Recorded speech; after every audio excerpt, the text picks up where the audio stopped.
Im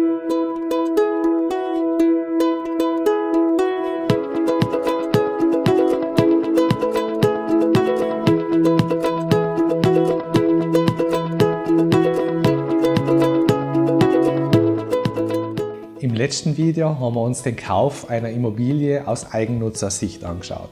In dem Video wollen wir uns den Kauf einer Anlegerwohnung, einer Vorsorgewohnung anschauen. Was ist zu beachten?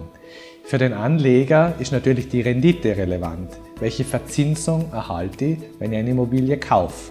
Auf der anderen Seite natürlich auch den Werterhalt über die Zeit. Darüber hinaus sollte man sich natürlich auch die Umsatzsteuer anschauen. Es gibt Immobilien, die mit Umsatzsteuer gekauft werden oder ohne Umsatzsteuer. Wenn ich weniger als 30.000 € Umsatz mache, falle ich in die Kategorie Kleinunternehmer. Ich kann zur Umsatzsteuer optieren oder auch nicht. Allerdings dafür bitte redet mit eurem Steuerberater oder Steuerberaterin, die eure Situation besser kennen. Ein dritter Punkt, der ab und zu auch vernachlässigt wird oder vergessen wird, ist das Mietrechtsgesetz.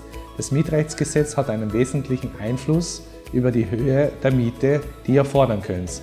Aber dafür braucht man jetzt einen Experten und würde gern dann bitten, das Thema zu übernehmen.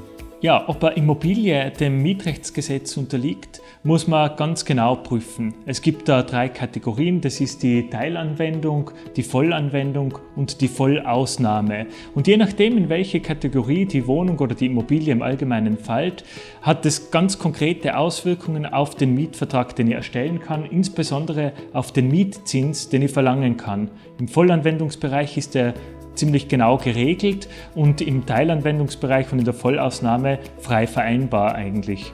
Also der Mietzins und die Frage, ob MRG anwendbar ist, hat direkte Auswirkungen auf die Rendite der Wohnung. Und insbesondere spielt es eine Rolle dafür, welche Kosten ich als Eigentümer überwälzen kann. Im Vollanwendungsbereich kann ich nur bestimmte Betriebskosten auf den Mieter übertragen und im Teilanwendungsbereich und in der Vollausnahme bin ich da wesentlich freier.